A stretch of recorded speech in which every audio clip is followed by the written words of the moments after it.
Welcome to Easy Learning. Exercise number 3. The woman sat by herself in the small room at the back of the house. She could hear the voices of the people sitting together in the large front room, and at times a few notes from a well known air would reach her from the radio set, which was always kept near the door. Generally, she liked to sit with the others in the evening, hearing them talk about the events of the day and expressing opinions on the news given out by the BBC.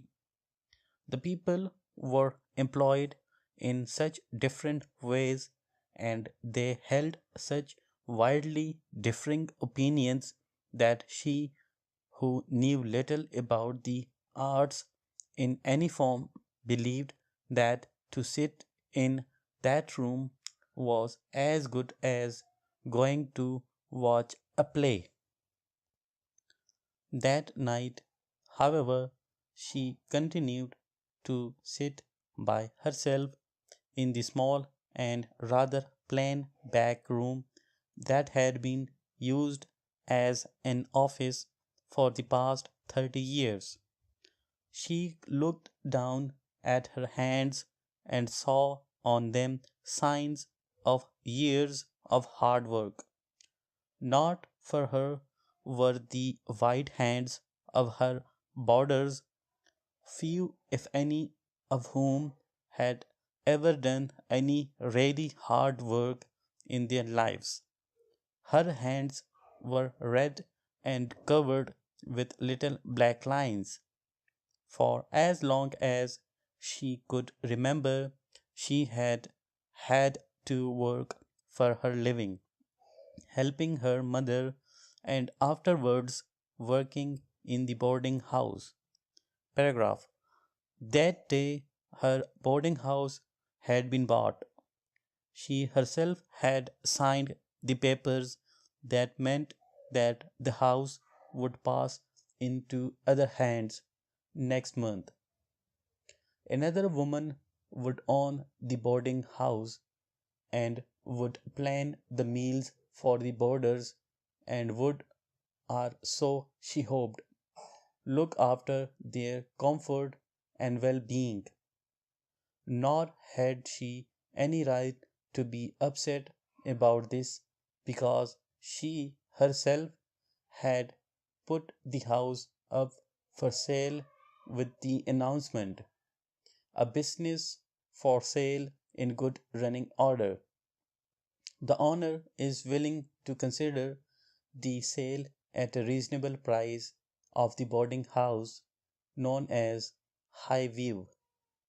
It faces the sea and has room for 25 boarders, an interesting and profitable business for anyone willing to work. Paragraph. There were, it seemed, many people willing to work, for letters had been received from interested parties all over the country, and she had been successful in selling the boarding house to a young woman who would, she thought, run it on the same lines as she herself had done. Again she looked down at her red and hard worked hands. For her the days of hard work were over, for the sale had brought her a good round sum of money on which she could live peacefully for the rest of her days on earth without doing any work at all. A strange end to a strange life, she thought. She was 13 years old when her mother had died, and she had gone to live with a relation who worked as a housekeeper in a small boarding house at the seaside. She had become a maid of all work, running about for everyone and getting little for her trouble. After 2 years, the owner of the boarding house, who was very old, had died, but the two of them, she and her relation, just kept on working in the same way. It appeared that no one was particularly interested in the old woman who had died, and they had found it possible to buy the house for such a small sum that with the money paid by the boarders they were easily able to make the necessary monthly payments.